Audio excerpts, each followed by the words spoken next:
Selamat pagi, Shalom, damai di hati.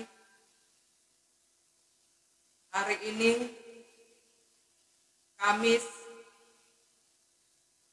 7 April 2022,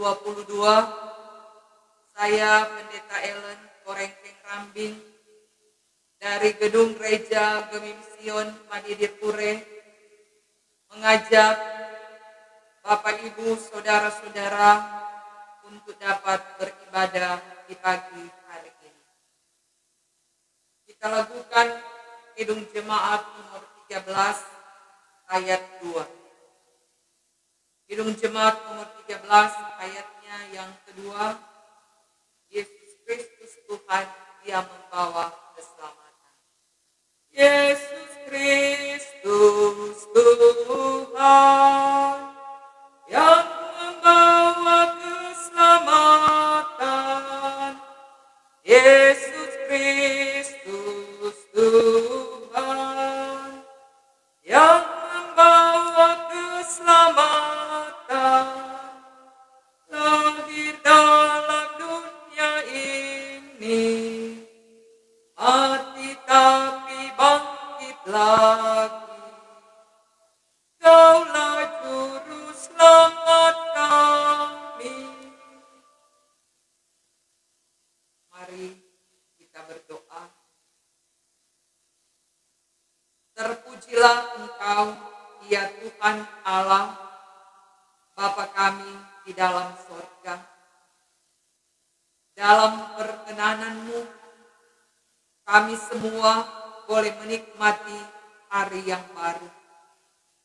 Hari yang Kau anugerahkan untuk kami jalani dengan berbagai macam tugas dan tanggung jawab, sambil terus menikmati segenap kemurahan dan kebaikan-Mu. Agar kami tetap berkenan di hadapan-Mu dan layak untuk menikmati segala yang baik daripada-Mu, ya Tuhan. Kami datang memohon terus pengampunan dan pengasihan-Mu, agar layak untuk ada dalam persekutuan yang membaca dan mendengarkan firman-Mu dalam memperlengkapi diri untuk menjalani kehidupan ini, agar selalu mampu melakukan apa yang berkenan di hadapan-Mu yang Engkau perintahkan sesuai dengan ajaran dan firman-Mu, supaya yang kami hadirkan dan yang kami lakukan itu semata-mata untuk hormat dan kemuliaan nama Tuhan. Dan hidup kami boleh menghadirkan sesuatu yang mendatangkan damai dan sejahtera di tengah kehidupan keluarga, jemaat, dan masyarakat. Tuntunlah kami selalu, ya Tuhan Allah, agar ibadah pagi hari ini boleh jadi di dalam nama Tuhan Allah yang adalah Bapa, Anak, dan Roh Kudus. Amin. Dengarkanlah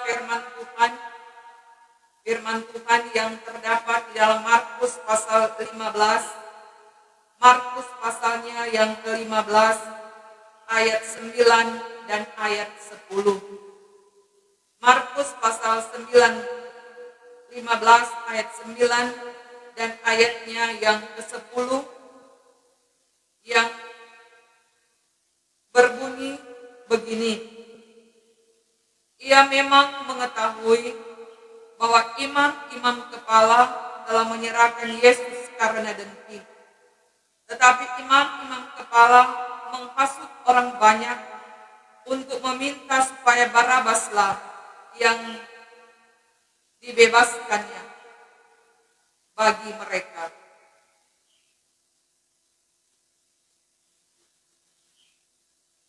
Saudara-saudaraku yang dikasihi dan yang diberkati Tuhan,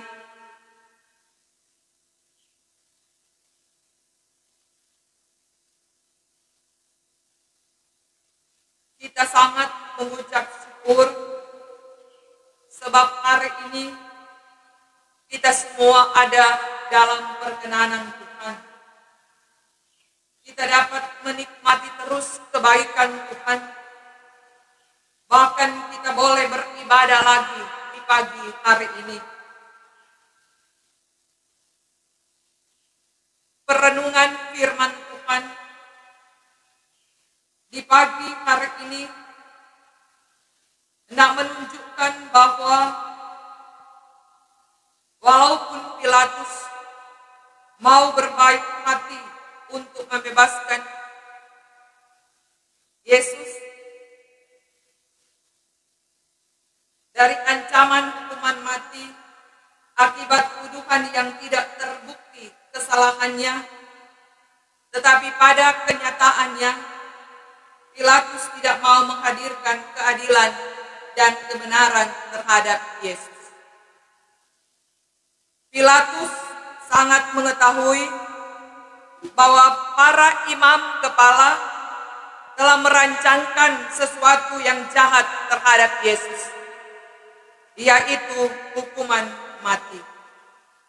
Tetapi para imam dengan hukum Yahudinya tidak punya hak untuk menuntut atau memvonis hukuman mati terhadap siapapun, termasuk kepada Yesus. Sebab vonis hukuman mati terhadap seseorang hanya dapat dilakukan oleh pemerintah Roma menurut tradisi hukum Romawi. Saudara-saudaraku yang dikasihi dan diberkati Tuhan, Pilatus yang tahu rencana jahat para imam kepala tidak berusaha mendamaikan hati mereka supaya mengurungkan niat untuk membinasakan Yesus. Kepentingan pada kuasa dan jabatan telah menutup hati nurani Pilatus untuk bertindak adil dan menyatakan kebenaran. Sedang para imam kepala tidak dapat menunjukkan sikap yang menggambarkan keimaman mereka sebagai yang pantas diteladani, yang pantas diikuti. Karena iri hati telah membuat mereka lupa akan jati diri dan identitas mereka sebagai imam kepala yang punya peran dan fungsi untuk menuntun umat bertindak benar dan adil. Saudara-saudaraku yang kekasih di dalam Yesus Kristus, sebagai pemimpin umat dan pemimpin rakyat, Pilatus dan para imam kepala telah mengkhianati hakikat mereka sebagai pemimpin yang harus menjadi teladan. Kepentingan pada kuasa dan jabatan, baik agama maupun pemerintahan, telah membutakan hati nurani Paulus, Pilatus dan para imam kepala. Akibatnya mereka tidak dapat mengarahkan masyarakat dan jemaat untuk melakukan kebenaran. Saudara-saudaraku yang dikasihi dan diberkati Tuhan, belajar dari bagian firman Tuhan ini, kita terus diajak bagaimana seharusnya kita hidup sebagai orang percaya yang menerima kebaikan Tuhan, yang terus diperlengkapi diri dalam menjalankan setiap tanggung jawab masing-masing kita. Sekalipun berbeda, setiap tanggung jawab yang dipercayakan oleh Tuhan untuk kita, sesungguhnya semuanya itu diharapkan dapat menghadirkan semua bagi hormat dan kemuliaan Tuhan, yang di dalamnya mendatangkan sukacita dan kebaikan bagi banyak orang, bukan sebaliknya.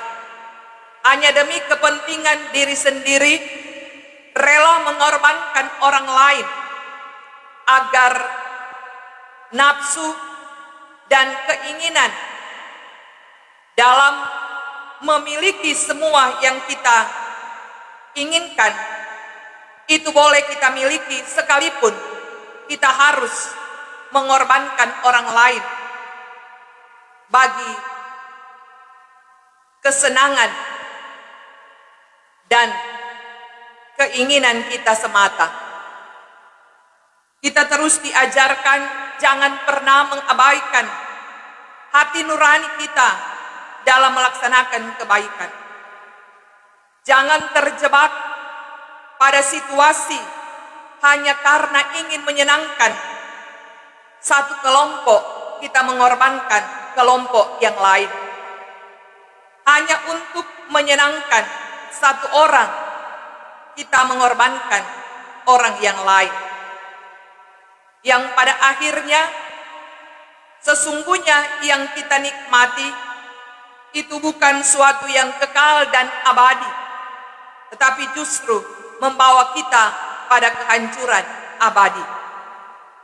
Kiranya kita sekalian melalui bagian pembacaan firman Tuhan ini belajar untuk tidak mendengarkan orang lain dengan tuntutan mereka ataupun ungkapan mereka yang belum tentu itu benar.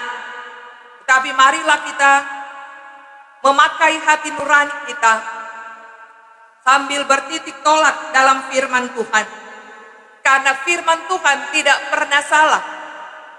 Itu selalu menuntun kita pada kebenaran melalui kejujuran dan keadilan yang mengakibatkan sesuatu yang berharga dapat dimiliki oleh orang banyak, yaitu damai sejahtera, keselamatan di dalam Tuhan tetap teralami karena terhindar dari cara hidup yang salah dan berdosa dalam mempraktekkan kehidupan yang nyata sebagai orang yang telah diberkati.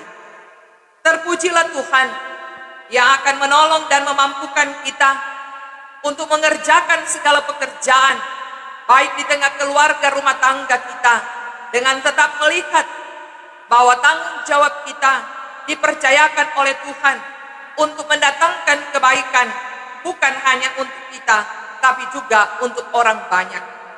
Tuhan dimuliakan dan diagungkan dalam kehidupan kita setiap saat. Amin. Kita akan melakukan bersama Kidung Jemaat 376 untuk mengakhiri persekutuan di tempat ini. Ikut dikau saja Tuhan.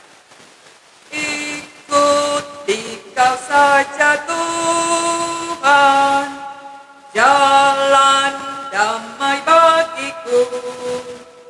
Aku selamat dan sentosa hanya oleh darah-Mu. Aku ingin ikut dikau dan mengabdi padamu. Dalam dikau juru selamat, ku bahagia penuh. Terimalah berkat Tuhan, kasih karunia dan damai sejahtera dari Tuhan Allah Bapa dalam Kristus Yesus dan Roh Kudus menyertai saudara sekalian hari ini, hari esok, bahkan sampai selama-lamanya. Amin. Amin. Amin.